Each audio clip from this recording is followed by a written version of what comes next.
only come where we can talk to your parents, and your parents know that black lives do matter until they come a factor in the white Heiser household. Change will not. Hey guys, and welcome back to the third episode of this quarantine diary with my cousin Shamir.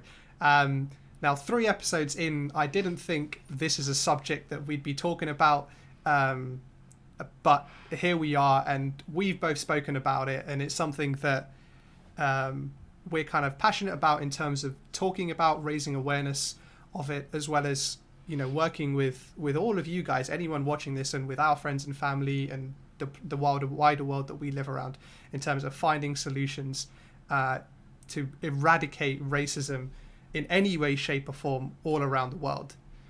The thousands of people that were protesting here in London, all throughout kind of central London and ending up in Hyde Park, we all stand with our American friends, brothers and sisters in their fight against racism, in their fight against police brutality.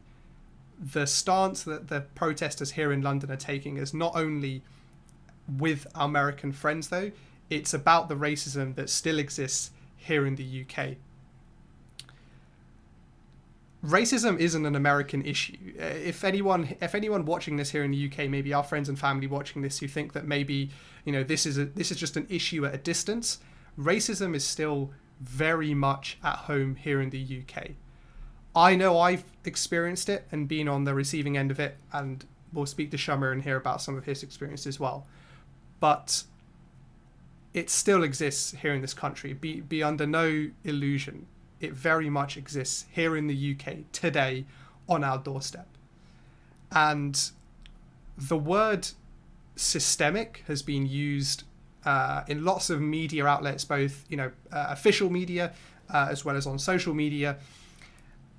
Something which is systemic does not care about borders. It doesn't care whether you're in the US or the UK or China or Africa or wherever. Racism is rife throughout the world. You look at so many indicators across the world around prison populations, around poverty, around education rates, around wealth, around leadership positions in organizations. Racism is rife in all of these places and many, many more. And what we're seeing in America now has been in the past kind of a possible catalyst. But this time round, it feels that something is different. It feels like the catalyst this time round is stronger than before. And I think a big reason it's stronger than before is because people like us, our generation, have decided enough is enough, and we want to take a stand. And however that may be, whether that is a video like this with us talking about it, whether it's you educating yourself, whether it's you talking and sharing things with your family, all of these things are going to help us break down these barriers that we've lived with for so many years and have become so ingrained in our society.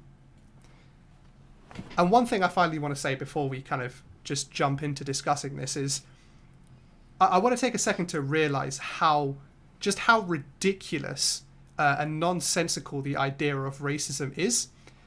So I'm going to say this sentence out loud. And when I was writing this sentence, like, it doesn't even make sense in my mind how this is a thing, right? People are judged for nothing else other than the color of their skin. Like, that sentence alone, the ridiculousness of that statement is crazy. Yes, we should judge humans. We should judge humans on their actions, on their decisions, on the good things they make, on the good choices they make, on the bad choices they make. But we cannot and should not prejudge people because of something that they are born with, and actually is something that makes them all beautiful, beautiful people, be it you're black, be it you're brown, whatever color you are. And when I was writing that statement, it really kind of resonated with me how ridiculous the fact that we're having these conversations and racism is still so rife in the world today, like how crazy and ridiculous it is. And so I hope us using this small platform we have, as well as any people watching this through their social medias or through their conversations, continue to have this discussion. And we all got to work together to find a solution, right? As much as it is about protest, it is about finding solutions and working together. And that means politicians, police, the youth, the elder generation. That means all of us and everyone working together to find a solution. So, Shamir, that was longer than I thought. That was a great intro. That was a fantastic intro. But I guess I open the floor to you, right? Like, what are your thoughts on what you've seen over the past week or 2 weeks, actually? Wow, man. Where do we even start with this? Just from a video that surfaces the internet to real emotion being, put on social media and in the media, like news, to going to protests, to changes being made, to influence, actual meaningful influence, not just a teeth whitening kit, but actual laws put into place, charges given.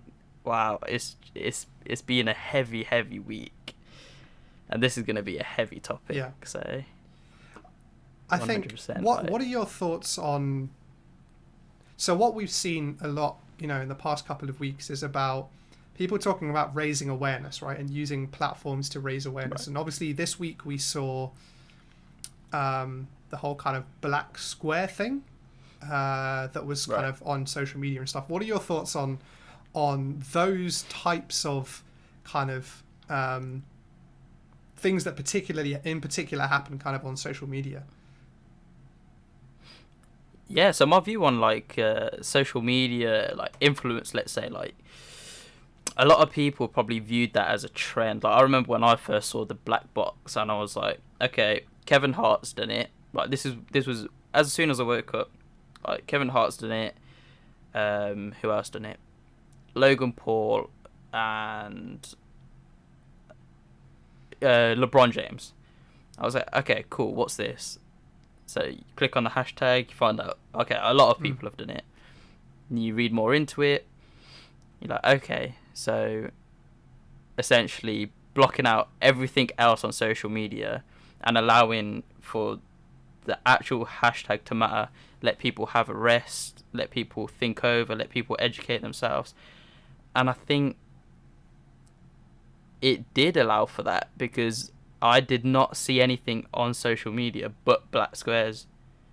And then also people's stories with a lot of information. I think it was a very insightful and awakening time, actually, where a lot of people mock it and, a black square doesn't change, doesn't bring lives back and stuff. But I think if you want to move on social media, then you have to move with the masses and be a part of that. And don't just think that everyone else has got it. You need to be with it. And I think, you saw, we've been speaking about it as well, social media and how it plays on your emotion. And social media has made the FBI, I read just before this podcast, it's due to the amount of people on social media saying they want something, that has led to the FBI taking that into action. And I think you could make real changes with what you post and how you post and what you share with your followers, whether you have 500 followers or 500,000 followers. You're still informing someone. It's all about that one person tells another person, and that other person tells another person, and that's how it changes. That's how it gets around. And making sure you're having that accountability on your friends, your family, and also yourself as well. Yeah, definitely. I think so. I'm going to slightly disagree with you about the whole the black box stuff. Because I think it takes away. So I don't for one second disagree that we need to continue to raise awareness of this issue. But I think we're at a point now where we have awareness. All 50 states, as well as 13 different countries around the world, are protesting. We have awareness, and the people that are part of the solution to help this are not the people who are influenced by social media. What I think it does is it kind of, there's been lots of things that detract from the main issue, and I think something like that is detracting from the issue of finding a resolution to racism, because that is what we are trying to do, right? I think we're in no way, shape, or form we're not trying to achieve anything else. That is the golden outcome, right? That is what we are trying to achieve. Right.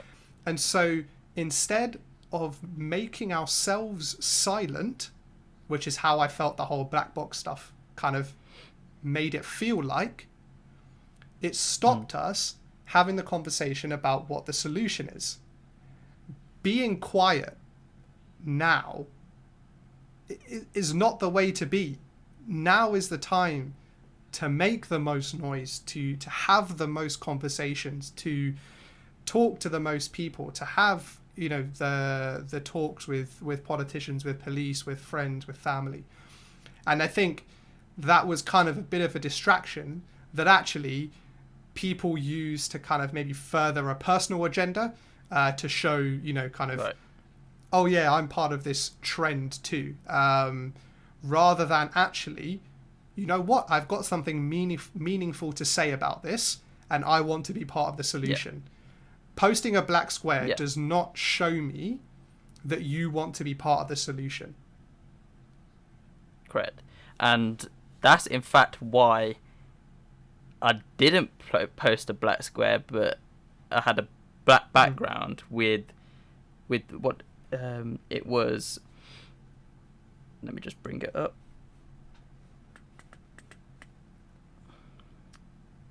And it said, so this was amongst, if you imagine it, like I was talking to my boys when we were doing our podcast, and we were looking at our feed, and it was black squares, black squares, black squares. And at the same time, they went, oh, look at yours though. And it was, not being racist isn't enough. We must be actively anti-racist. We want to see everyone be a part of this movement. If you aren't with us, you're against us. And for me to do that and kind of go against posting a black square to follow the trend, it was to inform people that you need to speak up. You need to speak out. Like, not being racist isn't enough. Like, I know people who really embrace the black culture and, you know, listen to their music, do their hair a certain way, and they have tons and tons of followers, but yet not spreading that awareness. Now, that's not to say they're not doing anything behind closed curtains, like they could be donating, blah, blah, blah. But when you have a reachability of 20,000 people, 10,000 people, you do have a real influence. It's your duty. And with that comes a sense of like responsibility. 100%. We all of us now have, we all have a platform, right? No matter how big or small. You know, we can freely post this on YouTube. We can post things on Instagram. Every single person today has a platform. And even if you influence one or two people, it's these small pillars of change. It's these small bricks of change that they may not seem significant, but when they happen in multiple places and they happen all at the same time, it builds a bloody big brick wall, and that's what we need to knock down, right? 100%. And so no matter how small the action you think you're taking, whether it's, you know, watching a video or something that maybe Shamir or I have posted on Instagram, or you watch this video or whatever, even if you decide to take a small action, which is to, you know, watch a 5-minute video to educate yourself on how a black person feels today in the world. That immediately makes you not totally understand and put yourself in the position, because it's very difficult to, unless you are a black person, to really understand what it feels like. Yeah. But you understand their perspective and view, and you can stand with them. That is Right. progress. So even if Yeah. it is something as minute as watching a video, watching this, whatever, don't feel like your action is insignificant. Small change put together makes colossal, groundbreaking change. So, I'll probably echo this like a billion times in this episode, but don't just like do something, please. It's just do something. Yeah, like this needs to change, and we need to try everything we can. So, yeah, let's not forget like the outcome of all of this. Like, the FBI has now got involved because of social media, because there were so many people saying all 4 police officers that were involved with the murder have been charged. And I think we should address that, actually. So I'll address it. So at the time of this recording anyway, Derek Chauvin, actually I think it's disrespectful to name him first out of everyone. First of all, rest in peace George Floyd. I don't think that you're absolutely correct, it feels so different. Yeah. And I don't think this story, in my lifetime anyway, will ever get forgotten. It will never be forgotten. It will never... In especially such a peculiar time as well of this, like, social global pandemic. And then... So you got one disease of coronavirus, and then you've got this other disease of racism. Because it is a disease. So condolences to I think the Floyd family. I think we can touch on the police brutality bit as well. And I think the thing that I found the most distressing is, obviously with tensions rising and all of the protests happening, you cannot escape on social media. Like, every time you go on, there's a new video of some form of brutality, be it on protesters, be it on people being stopped and searched, be it anything else. And it really, really raises to me the questions. Not only you see it in the UK as well, right? So I'm not saying the UK is immune to this, right? Yeah, 100%. But obviously no. We're just better at hiding it. Yeah, we're better at hiding it, but I do think it is a worse problem in America than it is here. Yeah, definitely. But it's raised so many questions for me around, like, what is it that's part of their training or the types of personalities that they recruit for the police that they think they're God? What Literally is playing with what lives. is they understand the role of a police officer, right? Is to protect and serve the citizens, right? The first word in there is protect. Protect. And that means you put innocent human lives first, right? That's what that means. Yeah. And serve means you serve those people. You are there for those people. Right. You are not there to act as God, to decide who lives or dies, or who has injuries and who doesn't have injuries. And it's really, really raised some questions for me about the types of vetting and training that happens in the US in from a police perspective. Well, quickly to chip in, it's been around social media that it takes longer to qualify as a barber than to become a police officer. Yeah, so it's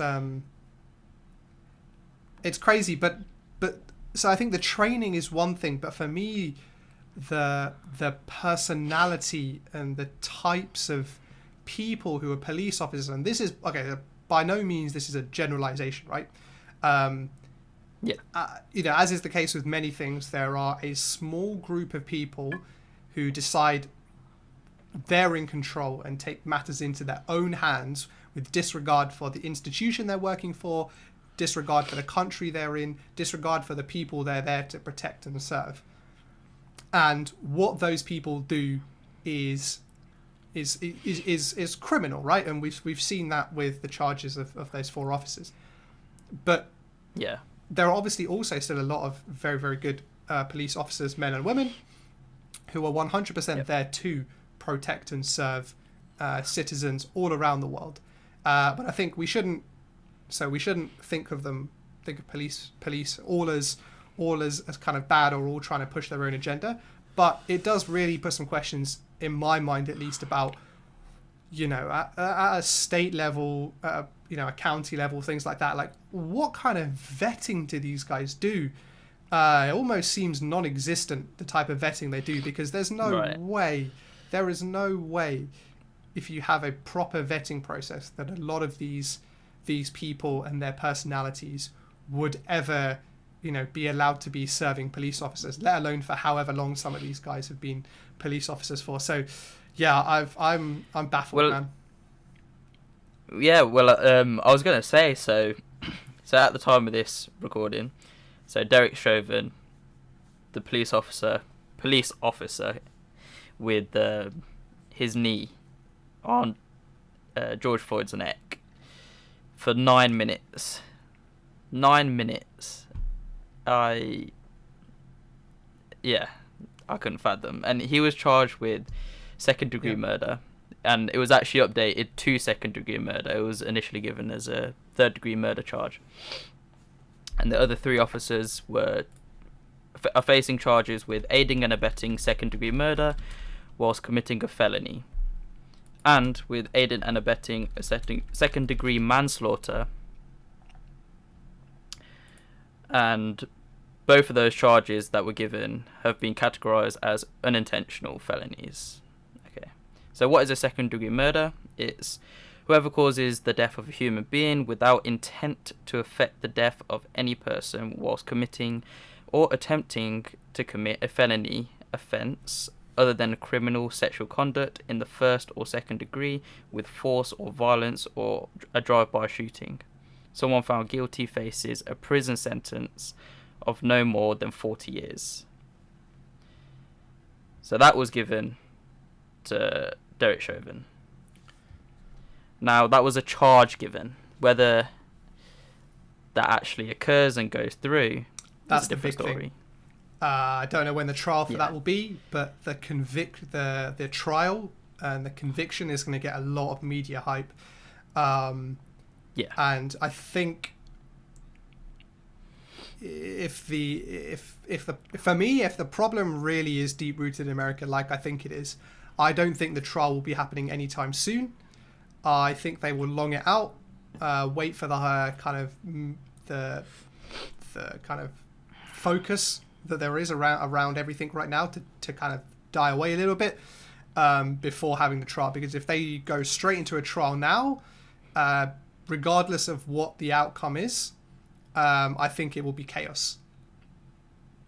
Still, yeah. Now let's run some. I got a few facts here as well. So, USA has, to put it into perspective, around 300 million people, right? 21%. They have 21% of the world's prison population. So, out of 7 billion people, they have 21% of the prison population. And 1/3 of those are African American, right? An African American man is likely to go to jail in their lifetime, and that's 1 in 3 African American men. 1 in 3 African American men are likely to go into jail in their lifetime. For white males, that's 1 in 17. I think that puts into perspective this talk about white privilege. More than 5 times likely to go into jail just because of the colour of your skin. And this has always been a problem. If you've not watched, documentaries or programs like Roots, or if you've got Netflix, which I'm sure most of you guys have, watch a program called The 13th. Talks about the 13th Amendment. And you'll really get an understanding, an idea of how much these people have to deal with on a daily basis. Things that other people don't even think about during their lifetime. Whether it be, don't wear a hoodie, don't walk like this, don't go out to this place.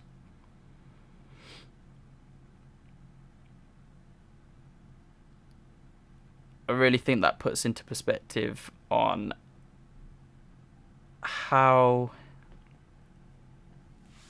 fortunate some people are, and how fortunate some people are to even help as well. And that's why when I see on social media, no one posting anything, it creates a little bit of anger inside of me. And then I remember, not everyone thinks the same as you.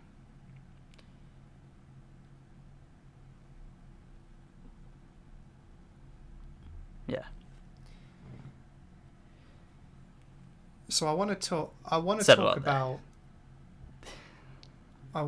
about racism here in the UK, because obviously many of the folk watching this podcast most likely will be from the UK. And as I said right at the beginning of this episode, I don't want anyone to think that racism is just one, an American issue, and thing. Two, just a black issue as well. So and this is by no means detracting from the Black Lives Matter kind of movement. I fully understand and I'm fully behind why that needs to be the focus. But what I want to do is for the people maybe in the UK watching this who are not fully kind of aware of the fact that racism is still rife here in the UK.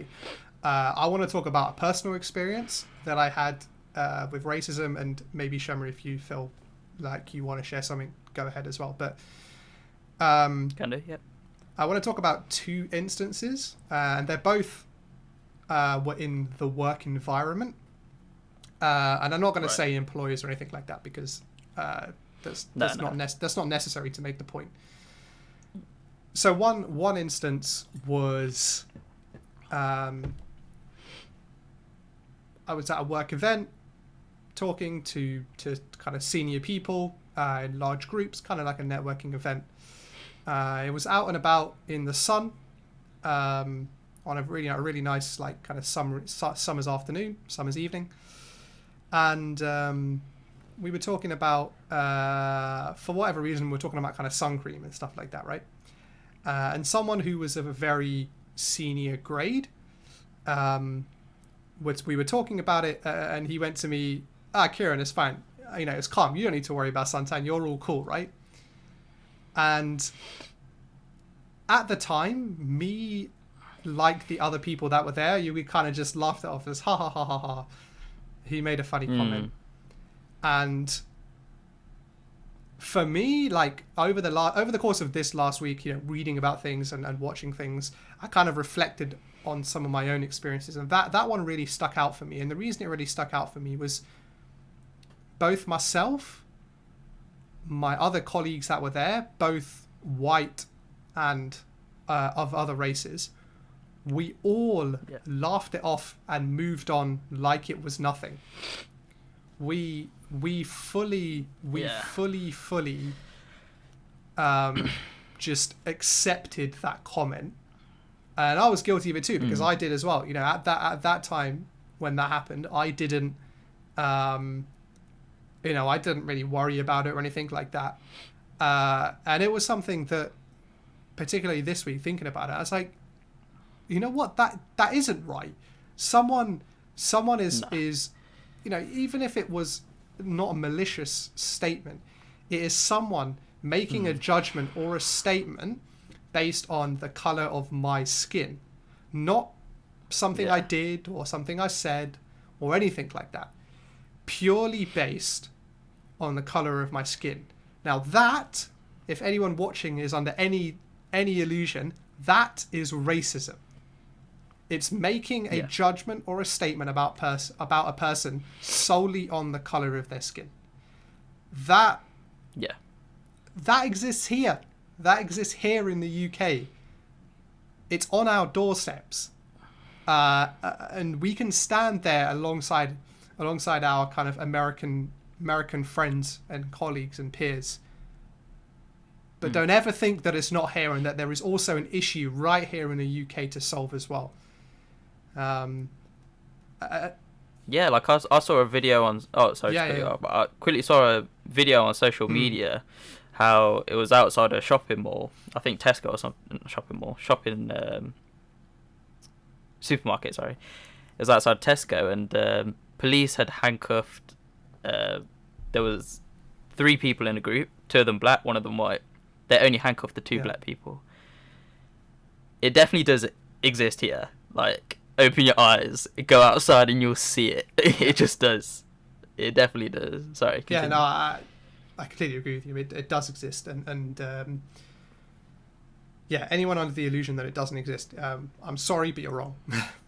You're just plain wrong. I can't agree with you on this. I can agree to disagree on certain things. This is not another one, and maybe I'm going to share another story as well, because this is actually quite therapeutic for me, without sounding too selfish. But for those of you guys who've known me for a while or watched my content for a while, you know that I haven't always had a beard. I've probably had this for maybe 3-4 years, but prior to that, I was like a little baby, all clean shaven. And obviously I then grew the beard over the course of like 6 months or whatever. Kind of got it to kind of roughly where the kind of state it's in now. And again, this was in a work setting, and someone goes, "Bloody hell, you look like a terrorist now, Kieran." And again, I was probably in the wrong for kind of brushing it away and going, "Ha ha ha ha ha, aren't you funny?" But bro, it's just straight racist. There's no like, I don't even understand why someone would say that. It's got nothing to do with me. It's got nothing to do with people with beards. Like what? And thinking about it more this week, I'm like, what goes through a person's mind when they say something like that? I really, really don't understand.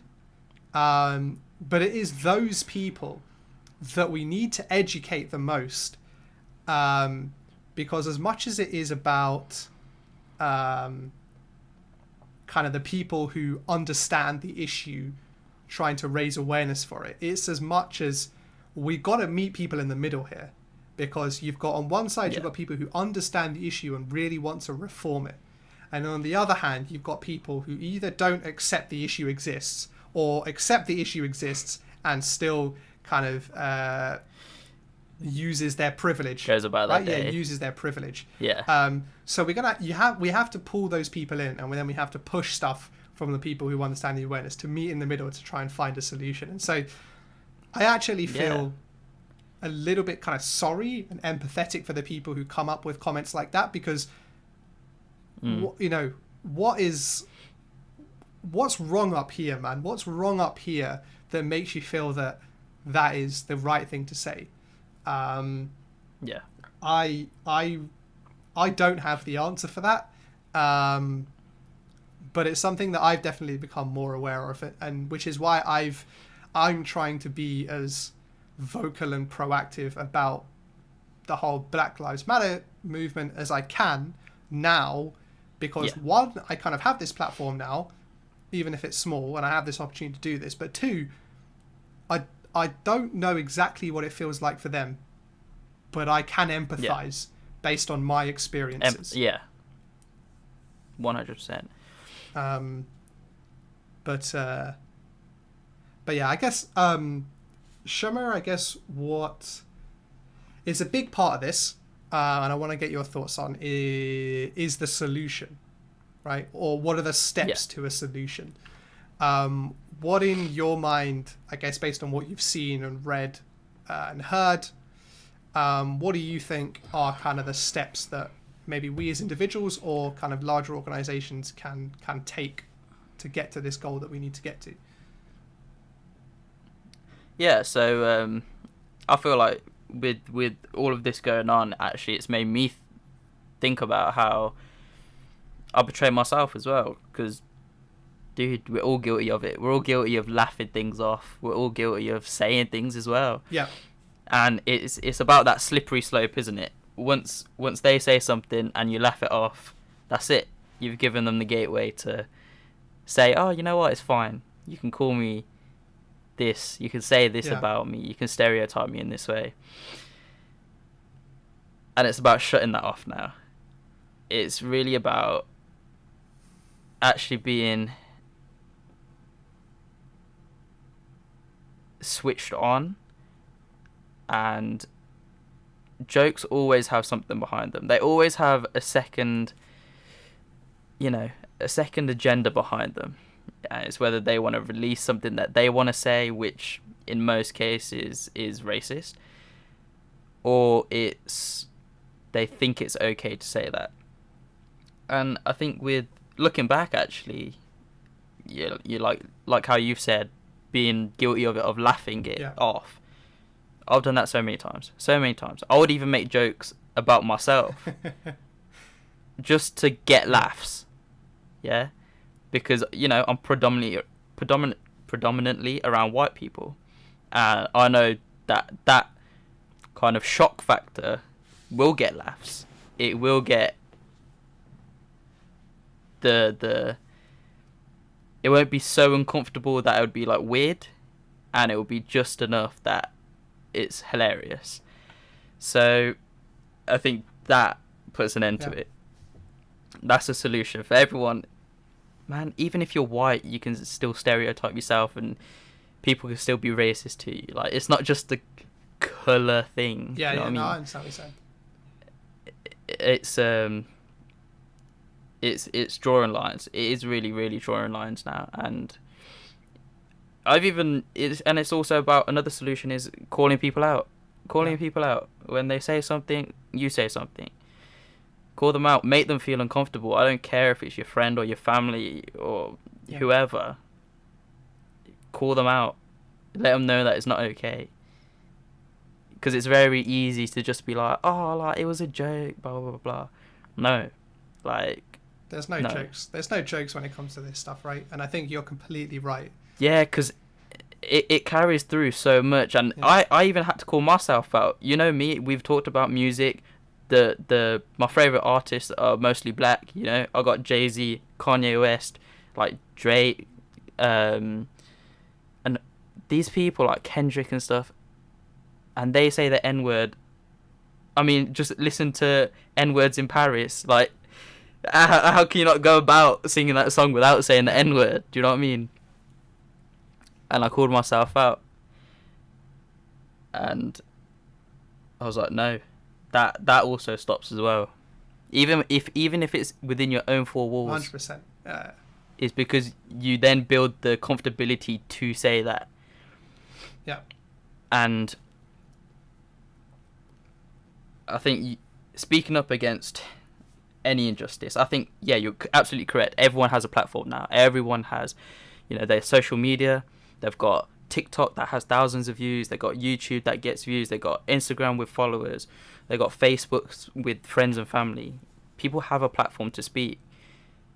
Speak up on when you see something unjust. And say something about it. Be the person to say something about it. Because if you don't say something about it, no one else is going to say something about it. And I even put a tweet just before this podcast as well. Like, you don't have to be black to stand up against racism. Or fight against racism. Actually, it's probably better if you're not black. Or you're not coloured. And doing that. It shows that you're on the side of anti-racism.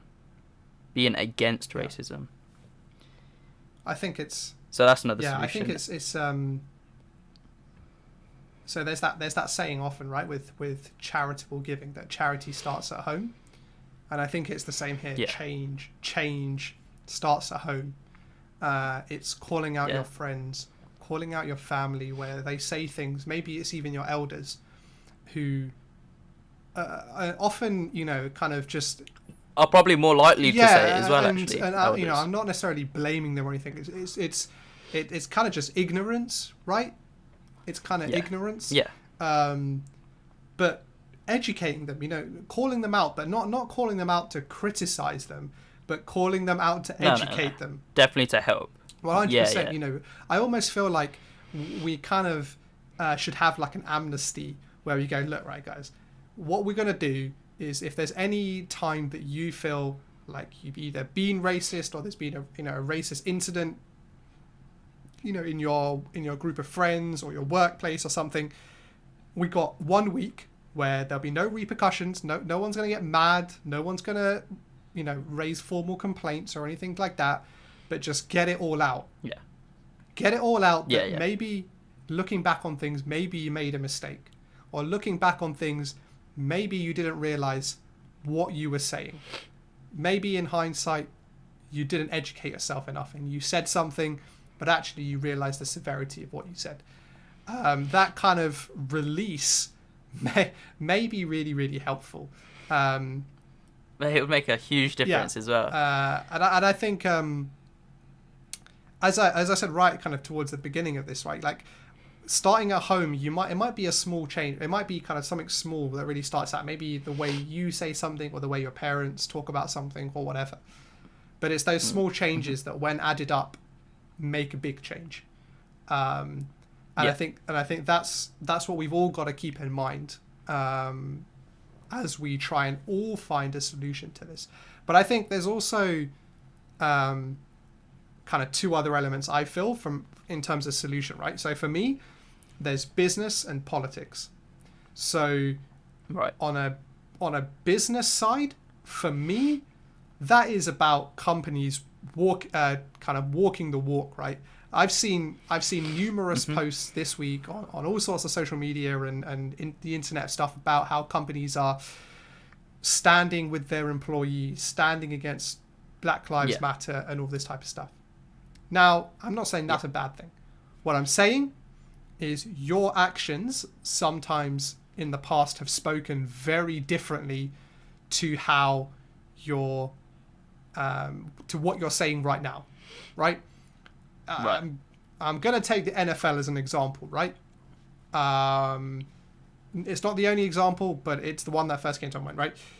We had the 100%. Issue with, not the issue, but we had the protest from Colin Kaepernick a couple of years ago where he decided to take the knee during the national anthem. And he was made to appear like a villain for doing that.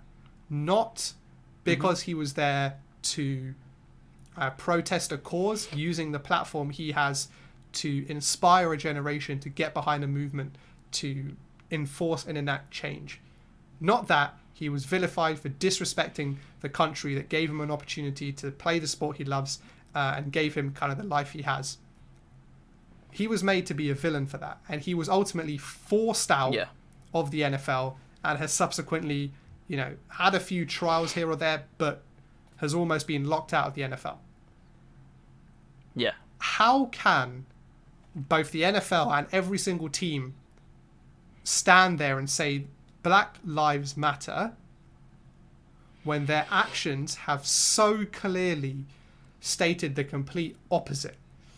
Now, that's one example, but what I really, really want to see, and I implore, I beg companies to not just post something now, but I want to see a post from you in 1 month time, in 6 weeks time, in 3 months time. I want to see what you're doing.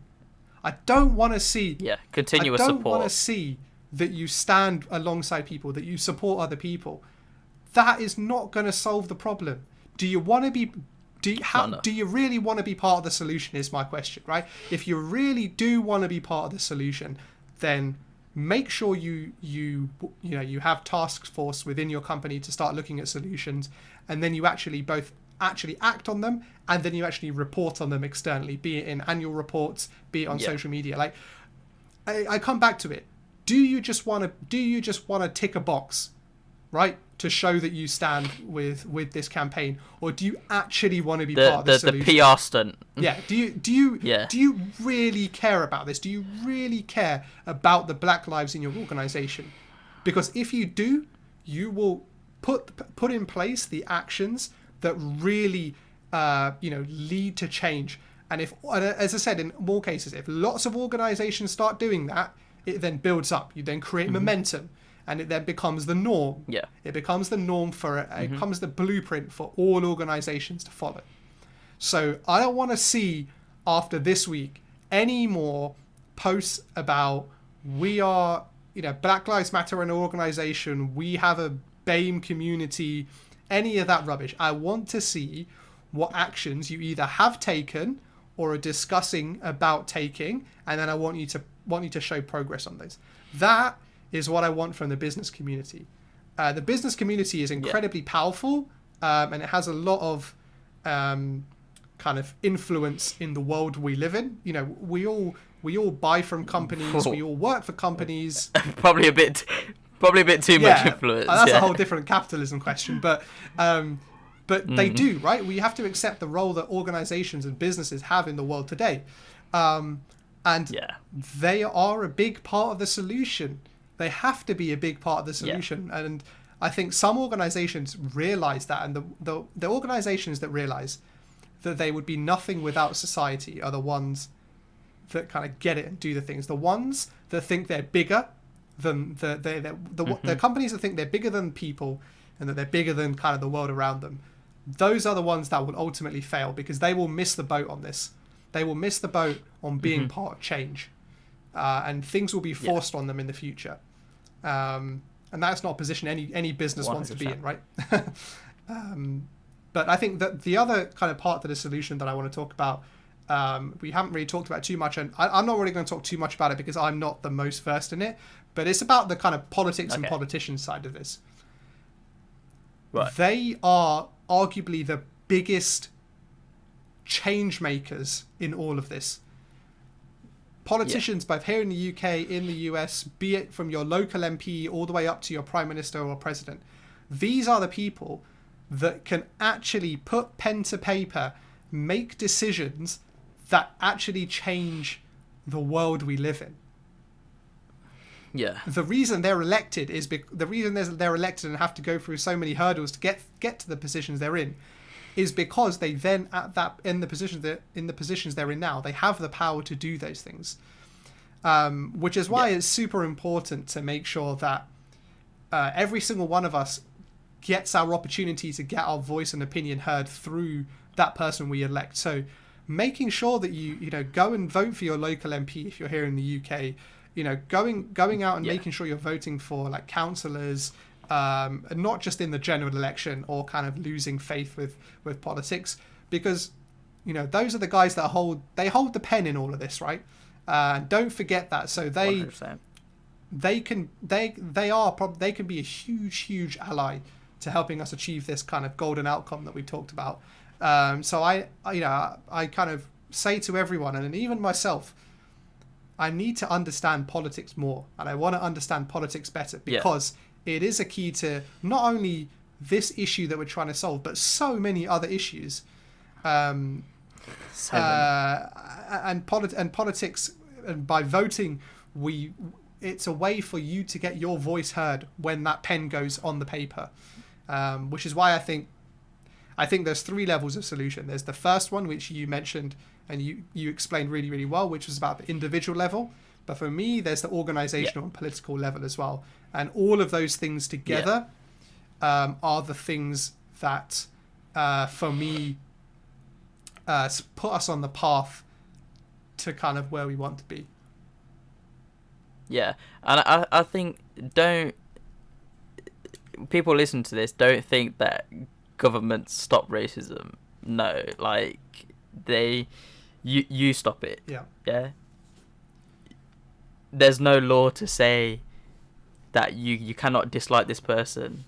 Yeah, you have to find it within yourself. You have to become self-aware. You have to actually understand humanity. You have to understand that we are all in this together, and that there is no,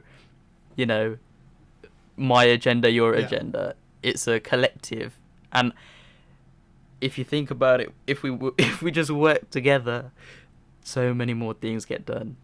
Look at these protests, people working 100%. together. What was it? All 50 states. I got 18 countries protesting. It's been the largest protest in the world. Yeah, bigger than the civil rights movement, right?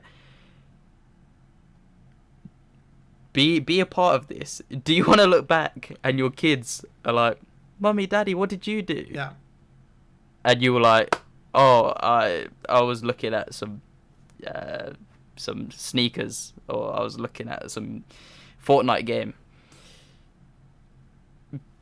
Be a part of this, man. You don't want to be on the sidelines of history for this. Get yourself versed, so when your child asks you, what happened here, you have the answers. You know what? Even if it's from a selfish perspective, right? So that you want to say to your kids in the future, even if it's I played a part in, reforming kind of how we view Black lives in our country and around the world. Even if it's just so you can feel proud about saying, go for it, do it. At the end of the day, everyone benefits from that, right? You have the self-pride that you can tell your kids and grandkids that, but also we have the bigger benefit, which is actually reform and change. But yeah, cool. I think we'll leave it at that one, guys. Please let us know, I guess, your thoughts on either what we've said or your experiences. We're kind of happy to talk about this more. I think it's something that, as we've talked about, or what I particularly talked about, it's kind of something that's close to my heart and something I want to keep trying to do things around. So let us know your thoughts. I think maybe next week we might try and return to something a little lighter, but I still think we want to keep this theme going because we cannot stop until things change. And if that means us talking about things every week, if that means us having to attend protests every week, if that means us having to post stuff, watch stuff every week, then so be it. So be it. Because this won't be the end of it. We would like to think it's going to be the end of it, but this won't be the end of it. Because everyone listening to this, thank you for listening right now, but go and watch 13th on Netflix. You watch all these other episodes and stuff. Take an hour out your day to watch 13th. It'll open your eyes to so many things, and it'll make you realize that this has gone on for ages and it's just been redesigned in different ways, but the intent and the reasoning all behind all of this has been the same. So that's why we're so urging to do your part, to go and vote, to boycott, to government's defunding, to signing the petitions, to giving donations, to spreading awareness, to educating yourself, to pressing them goddamn links. It's not hard. Yeah. Do it. Cool. I guess the final thought I'd say is to anyone watching this, anyone where we share this, don't be on the sidelines of history for this. Don't. It will suck. Be part of the change. Yeah. Be part of the change for your own benefit and for the benefit of Black lives all across the world. But yeah, thank you guys for watching this one. Shamir and I am glad you made it through. If you've made it this far, then thank you. I think we're like nearly 50 minutes in. So yeah, something like that. Yeah, it's been a bit of a long one, but yeah, thank you guys for watching. Appreciate you kind of taking the time and supporting these kind of videos. And we'll catch you on the next one. Peace.